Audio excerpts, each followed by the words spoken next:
Check Mike Matt Christie. Check Mike Matt Christie. Sorry.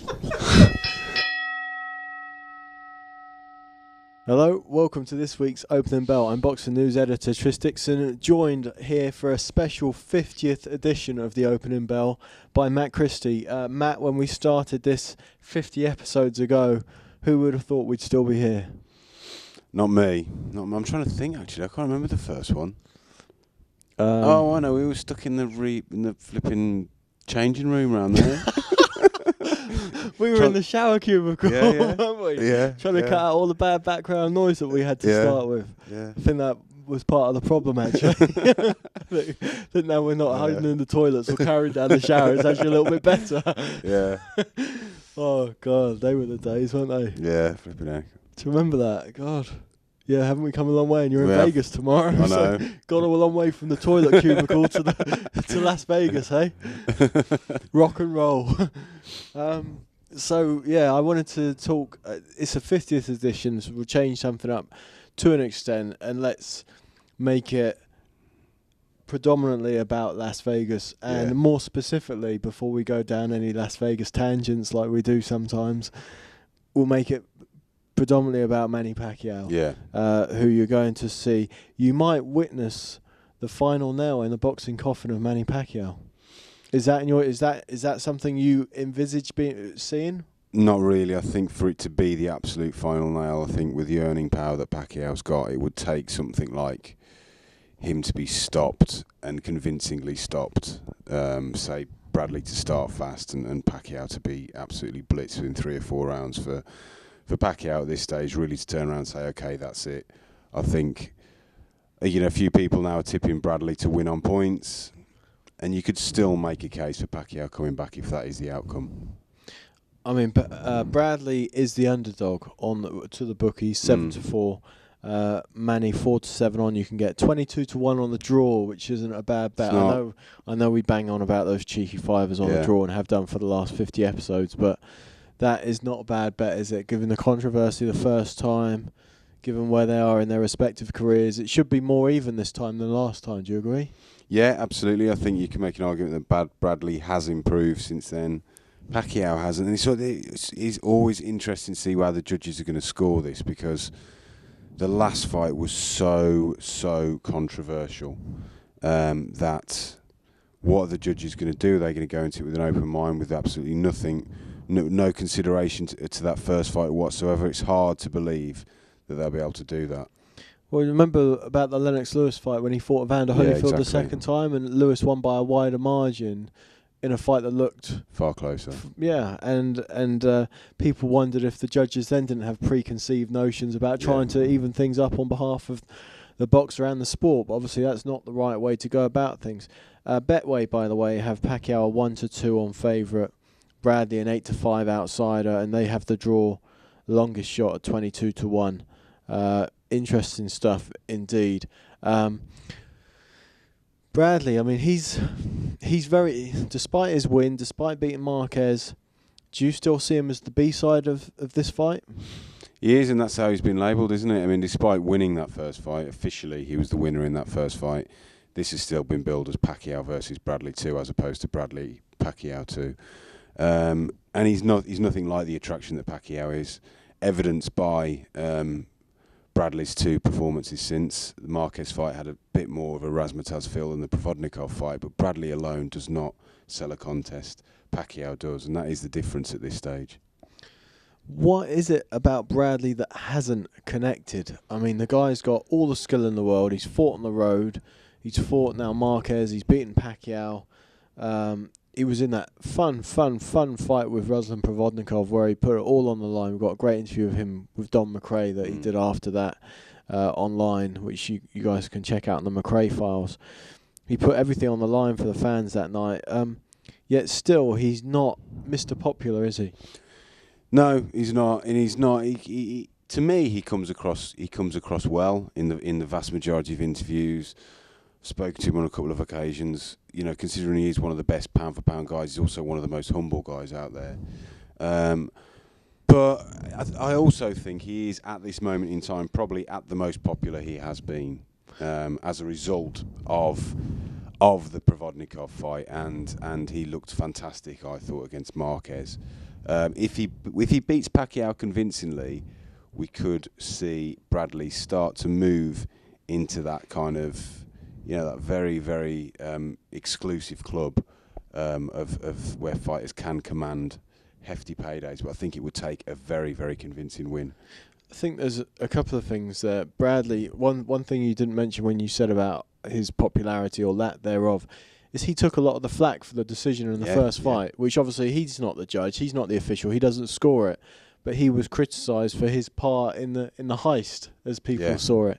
Almost he was the getaway driver after the after the incident had come and gone, after the scoring had come and gone, which is obviously unfair on the fighter because all he does is go out and fight. Secondly, there was the whole thing about the injuries he sustained in the fight, which I can't remember what it was now. Was it after the fourth round, and then earlier as well? He buckled his ankle or something, wasn't it? Yeah. And then, there was the different things afterwards. He showed up to the post-fight press conference in a wheelchair, if I remember rightly.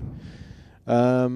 And that sort of, I don't know. If you need it, you need it. But that sort of stuff just isn't an endearing. It doesn't make for an endearing sight in this sport of warriors. And I hate to say it, because if you do need it and you have to get around on crutches or a wheelchair, then that's fine. But the bar's been set so high by the high pain threshold of lunatics in past years, where we've seen extraordinary things. You think of Vitali with his face hanging off against Lennox Lewis. You think of Danny Williams with his shoulder dangling out. You think of Saad Mohammed and the cut to his lip against Murray Sutherland, when his bottom lip was dangling beneath his chin. Numerous things like that, and the bar has been set extraordinarily high. So any sign of someone with a sore toe, for instance, it doesn't equate to the same sort of level of it as bloodthirsty. I know. It's almost as if they really should wipe from record anything that a boxer says or do in the 2-day period after the fight. You've kind of got that whole. You kind of alluded to David Hay and his toe there. Also, Carl Froch's kind of, quite bitter rant after the George Groves fight. Bradley, complain. If Bradley had come out of the first Pacquiao fight and said, "Okay, I got lucky there, didn't I? I got lucky. I thought perhaps that Pacquiao had nicked it, but I've got lucky," rather than saying to an audience of which 99% believed he'd just been beaten handily, I won that fight, what you're complaining about. Immediately that's going to get people's backs up. Well, the funny thing is, you say about that, I watched the head-to-head with Max Kellerman on HBO this week on Box Nation, and Bradley's still insisting he won the fight 8-4, which is, it's incredible. Talk about sticking to your guns, but like you say, that's not going to endear him to those thousands, if not millions, of fans who do believe that he didn't deserve the verdict. It's true, and if he really, really believes that, I can't. I watched the fight again recently, and it's hard for me to say that Bradley won that fight. There's some rounds that were close, but the rounds that Pacquiao was winning convincingly. It does make this very interesting indeed, and you can see why Pacquiao is the favourite. That was 2 years ago. And to the average card, really, people were turning back. The people who were watching was 118, 110 in Pacquiao's favour. Has Pacquiao slipped to the extent that he can lose that kind of advantage? Yeah, it's partly that. It's partly that people have seen the signs of slippage in Pacquiao. Certainly me, if you guys read the column and what I've written this week, there's signs of that. But obviously on the flip side, Bradley's just had a really good win over Marquez. And, that means Bradley's as good or better than he's ever been. And Pacquiao's not going in that direction where he's putting in performances that are better than the previous one. No, it's true, but there's also a danger that people can kind of, Bradley has just beaten Marquez, and he's beaten Marquez more handily than Pacquiao has managed in all their meetings. But that doesn't necessarily mean that Bradley therefore will then beat Pacquiao. History will tell us that one guy will beat another. That whole just because one guy beats one man who'd beat another man doesn't mean he'll, we saw that. Knots, we've seen that numerous times. But it doesn't necessarily. I think the people that are saying that Bradley is definitely going to win this fight are hanging a lot of their evidence off that impressive win over Marquez. Yeah, I mean, like I said, I won't go in too much into this where I think Manny Pacquiao is. Part of the reason is because I've done it in the column this week, and obviously I want people to look at that. Yeah. But secondly, it's actually quite sad for me to see where Manny Pacquiao is and where he could be in a year or two from now, because certainly since I became editor at the end of 2009, start of 2010, and even before that, in fact, I think some of my best ringside memories, maybe since I've been on the staff at Boxing News, have been Pacquiao fights. And to think that that's all over, it's almost how I associate my era with Pacquiao, and obviously, that would probably sound incredibly egotistical. I didn't mean it to sound quite like that, but my days covering the sport, definitely the highlights for me have been covering Pacquiao fights, because of the energy and excitement and everything else. Just I think to name 4 fights that I've covered off the top of my head that really stand out. One was the Marquez loss, where he walked onto that incredible shot. It was arguably one of the biggest shots thrown in history, and that was a shootout while it lasted, that fight. It was absolutely blistering stuff. I remember I was there when he beat De La Hoya, and that was just an incredible night. I mean, people were saying that fight shouldn't go ahead because De La Hoya was too big. He was going to, what was he doing, fighting a former flyweight and all the rest of it. And I remember there was some really strong opinion about that, saying that the fight shouldn't be going ahead.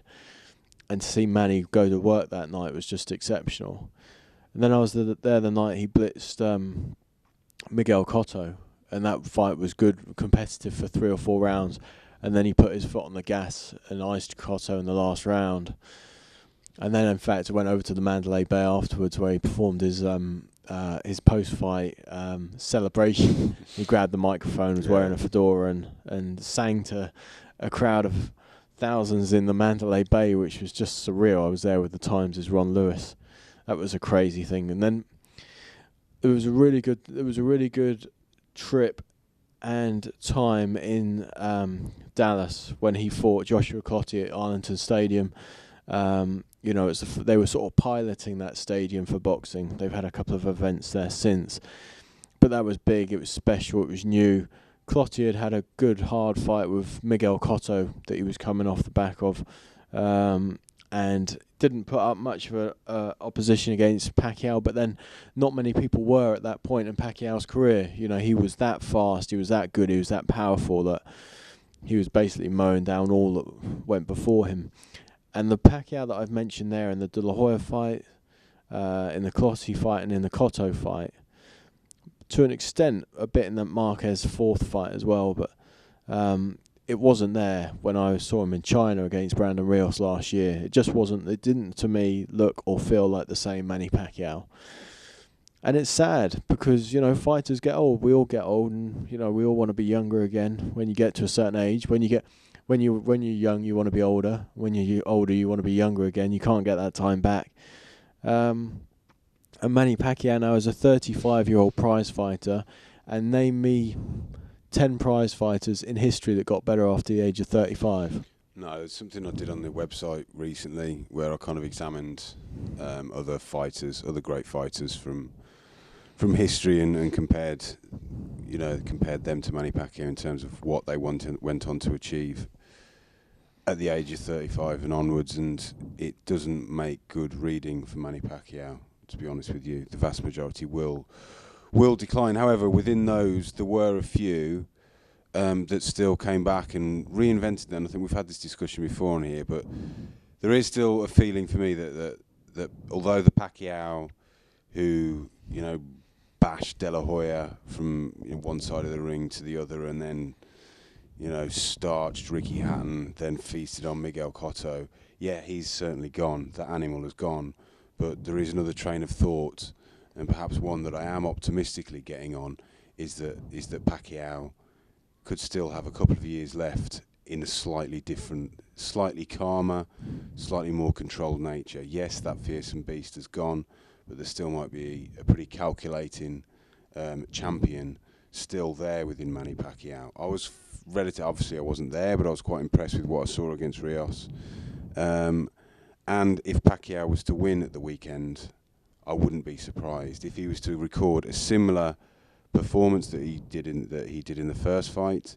This time, the cards reflected that, and he was to win 118, 110 across the board, something like that. It wouldn't be a big surprise to me. It is a big issue, the judges, isn't it, in Las Vegas at the moment? I mean, it's something you don't want to have to weigh up and talk about going into a big fight, but it is an enormous issue. Who's judging, and what the scorecards are going to be, because it's been so hit and miss in Nevada the last couple of years for big fights that you can't take anything for granted, can you? What does Manny Pacquiao need to do to win the fight? He's done it before. He's done it before, hasn't he? He did it in the first fight. But I mean, okay. Let me rephrase that. What does he need to do to win the fight and get the decision? I think if there's any shadow of a doubt as to how close rounds are, and I'm sorry to say it, I think Pacquiao is going to get the nod. I really do think. Because of what happened the first time. But we've seen it where close fights the second time have again gone the other way, gone in the way the favour of the first. You know, you think of Mosley, De La Hoya, and a few others where even the second time round you think there'll be justice, and the rub just doesn't go that way. I mean, it's so hard to predict. I mean, I think first and foremost, I think Manny needs to come out and assert himself. And secondly, he can't allow Bradley to outwork him down the last 30 seconds of each round, and down the stretch of each round. Those are obviously schoolboy things that people remember, that, you know, you can't be outworked. So the last memory in the judge's head is of you know, getting hit, taking punishment. But he needs to be assertive, and, you know, that to get the decision. And, you know, you're talking about this Pacquiao Mark II, this new version maybe that might give him a couple of years. I'm not sure that new version will please the Las Vegas judges. You know, a bit more safety first, a bit more measured. I'm not sure that's what he needs to do to go out and get the decision. Yeah, I hear you, but, you know, there's only one time where he hasn't pleased the Las Vegas judges, and that was in this first fight. He's got the benefit of the doubt in some of the close decisions, namely the Marquez fights. So I don't know. The thing with this fight is it's so interesting. Pacquiao's age makes it interesting. The fact that it's the first fight makes it interesting. The judging of the first fight makes it interesting. Bradley's progression, exactly, and where Bradley stands in the sport of boxing. And what you've got is, even if it seems that there's one clear winner or there's one clear leader all the way through, you're not going to know. If it goes to the scorecards, you are just going to have no idea really what is about to unfold when they're announced. Yeah, until Michael Buffer starts announcing. And that makes it really, really interesting. So hard to pick, isn't it? So hard to pick. Yeah, really hard. Really Danny hard. Flexen's done the preview for us this week. I've got to say, the more I was thinking about this one, had I previewed it, and I was starting to think about Froch and Groves, well, I'm getting splinters at the moment for both. I might even put on a draw double.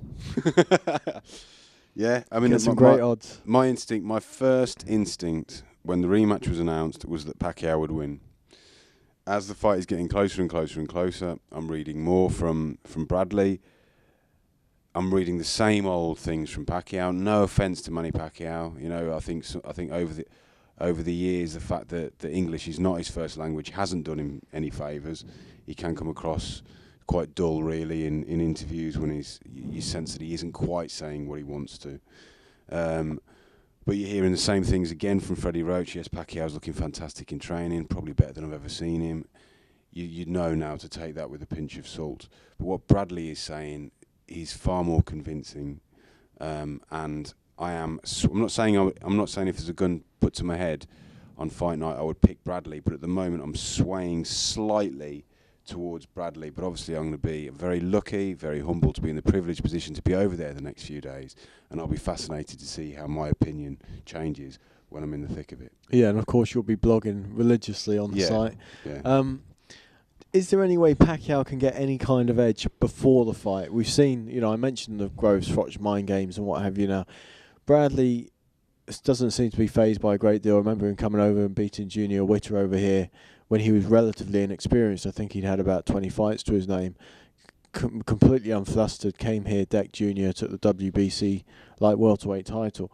Is there anything Pacquiao or Bradley can do to get the upper hand? And I'm thinking that post-fight press or the last press conference on Wednesday, the weigh-in on Friday, they've got a couple of opportunities to get one over on the other.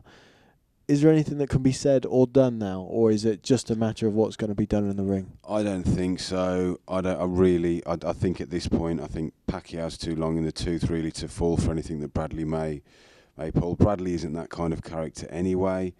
Pacquiao's never been one to really kind of get in somebody's face and trash talk or attempt to set any mind traps or anything like that.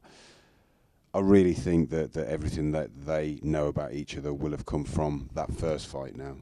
Quite funny you mentioned the stuff about Pacquiao's personality. I mean, I've always found him quite an engaging chap, to be honest, and always enjoyed being around him. I remember his manners and how polite he was numerous times, actually. I think I've discussed it on the podcast before. But when I was speaking to Ricky Hatton to do his book, when we were working on the book last year, I later read somewhere that someone said there wasn't enough content in about what Manny was like as a person, and basically Ricky's response was kind of what you see is what you get, and he didn't really get to, whereas Mayweather was sort of in his face and tried to rub him up the wrong way. There was very little he could say about Pacquiao, positive or negative, because he was just, a kind of bland, unexceptional character. That's not a swipe. Everyone's different. And so he didn't really have a great deal to say about Pacquiao as a person or the build-up to their fight. So it's interesting what you say, and that you got that. Obviously, what you can't criticise Manny for is he's had a massive impact worldwide.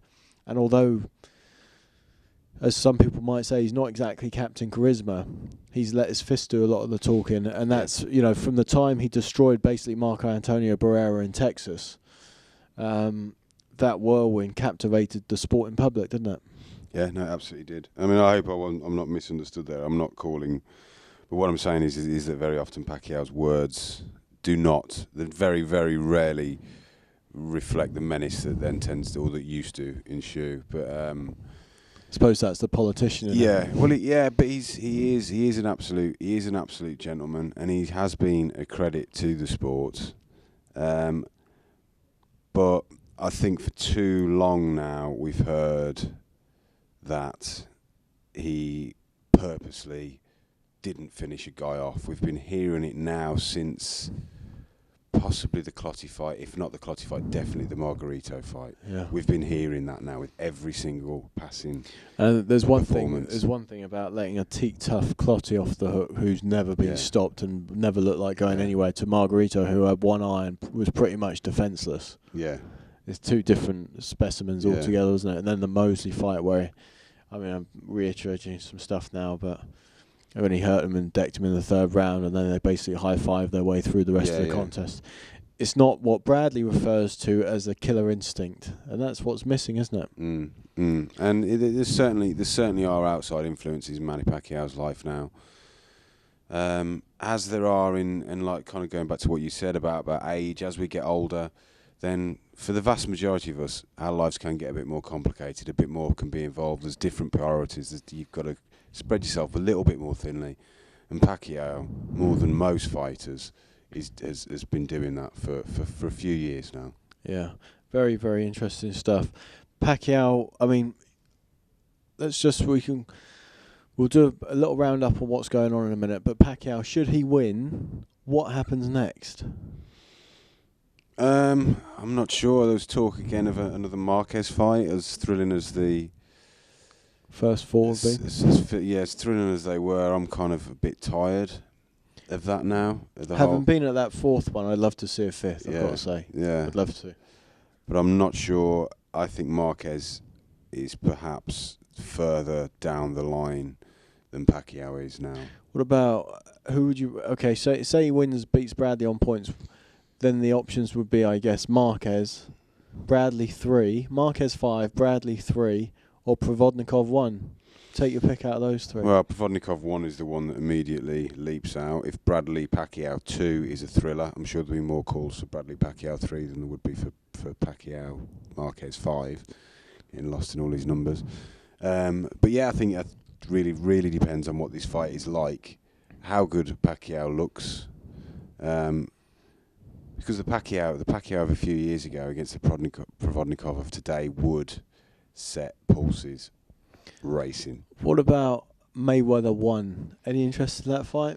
Yeah, I've got loads of interest in that fight. I've got loads and loads, as you know. I think if Pacquiao wins convincingly at the weekend, that is still the best fight to be made in boxing. It's still the most marketable fight. It's still the one that would bring the most interest from sports fans and boxing fans into the game. It's the only way Floyd gets anything like the money he got for Alvarez, isn't it? Exactly. It's the fight they both...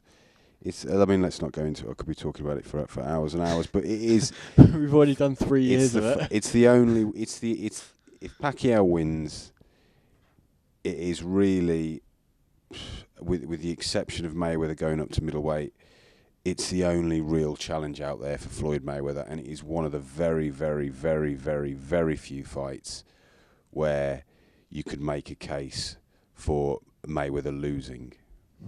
Okay, interesting stuff. Okay, so Bradley wins. What for him? What would you like to see him do next? Because there'd be very little chance, I'd imagine, of seeing Pacquiao Bradley 3 if Bradley wins the second one. Yeah, no, you wouldn't think so. He'd certainly hit again. I mean, the winner of this, whoever wins this, deserves. Put the politics to one side. Okay, we probably can't do that, but we should be able to put for the sake of this conversation, and for the sake of this podcast, let's put the politics to one side. And whoever wins this fight deserves to fight Floyd Mayweather. Absolutely no question. So if Bradley wins, he should fight Floyd Mayweather. Okay, some interesting stuff. We talked earlier about Bradley not getting massive fan recognition. You know, he's from Palm Springs. He doesn't seem to have a massive following even when he fights in California. So he's gone out on the road. He's now obviously fighting in Las Vegas often enough. He's had 30-odd fights, and he hasn't been able to do what Carl Frampton has done in 18 fights, and that is to get a fevered, enthusiastic, atmospheric following behind him. What's Frampton managed to do in 18 fights that Bradley hasn't been able to do in 30 against some of the best fighters in the world? I'm not sure what it is. I mean, obviously, he comes from a place where the public at large follow boxing anyway, which is a massive, massive advantage for anybody. He's got charisma coming out of his pores, Carl Frampton. He's got Barry McGuigan behind him, who is a national hero, who's been there and done it. And he's a very, very exciting fighter. Interesting stuff. I was at Belfast last weekend. The full report's in this week's issue. Atmosphere, probably, certainly one of the top 10 I've ever experienced. If the fight had gone into be a humdinger, there's a good chance it might have intensified. But as it was, the final part of the fight was slightly anticlimactic, and so it didn't allow the atmosphere to take off as it might have done. That said, Frampton's ring walk was a spine tingler, and anyone who manages to do that is doing something right, because you know that those are the guys who can cross over into the mainstream. Matt, just sum up. I know we've done mostly Pacquiao. There's a lot of Frampton content in the magazine this week. In fact, Barry McGuigan's the guest column. He's done a really good guest column this week for us. Well worth a look. But give me your final thoughts on Enzo Maccarinelli. What happened? What happens next? And what would you advise Enzo to do? I don't think you're going to... Ideally, I think he should retire now. I think he should retire. He didn't look shot to pieces or anything. You can't make any kind of sane conclusion as to what would have happened if that freakish eye injury hadn't have happened, because it clearly hampered him from the start. It was such an early point in the fight. But also, you know, he's taken a lot of punishment in his career. That injury will take something out of him as well. He's done himself proud. He's had a really, really strong career. The fact that he came back from those horrendous knockouts at cruiserweight and really did establish himself at light heavyweight, maybe not on the world scene. He's got a lot to be proud of. However, I've spoke to him today. I'd be surprised if that's the route he takes. I can't see how he could get a rematch with Bramer. I don't think they'd want it. I think it would probably be a difficult sell. What is left for Enzo Maccarinelli really now? He's 33. I don't know. I don't know where he could go. Will he be up for domestic titles? I don't see that he could walk straight back into another world title shot, which is what he'd want. Yeah, okay, interesting stuff. Matt, we'll leave on that downer, as we tend to do every week. No, on a slightly more positive note, obviously you're Las Vegas bound from about 5:30 in the morning, which is probably the time I'll be getting up. We'll probably be swapping some texts at 5:30. And I hope you have a great trip. Looking forward to reading all of your stuff online. Thank you. And particularly looking forward to us reconvening for next week's podcast, when we can hear all about what's happened with Manny Pacquiao and Timothy Bradley, ahead of your sure to be excellent report in next week's boxing news. So yeah, really looking forward to getting you back here in the podcast chair to talk all about your Las Vegas experiences. In the meantime, we'll be following you all closely via www.boxingnewsonline.net. Thanks for joining me. Have a safe flight there and back, or safe flights. Flights four yeah, I was going to say we don't do direct flights here. We'll be back next week, guys. Thanks a lot for joining us.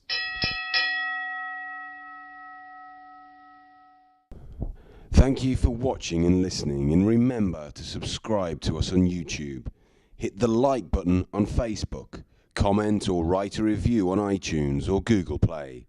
It only takes a minute and it does loads to help us produce shows like these. The third fight was outstanding, second fight was epic, but the first fight, nothing really followed it. It was just an incredible fight. Round 9, I think if you put it in a time capsule, it's quite possibly the very best round for entertainment in boxing history. It was an incredible session. Ward was firing down on Gatti's body, got him with that left hook downstairs, floored Gatti. Gatti came back, roared back, but then Mickey Ward finished on top. Controversy about how to score that round, 10-8, 10-7, made all the difference when just the points separated them at the end of a fight. It was a terrific fight. From a personal standpoint, the best fight I've ever been to. In fact, I knew it was going to be a great fight. It was so good. I sold my old J. Reg Escort and went and travelled over as a fan to go and watch it. And there was no regrets. It was the best thing I've ever seen in my life. Gatti Ward Part 1, that's why it's number 5 in our 100 greatest fights of all time. This should be the round of the century. Their first fight was set for September 1946 at Yankee Stadium, and it was one of the most thrilling fights of all time.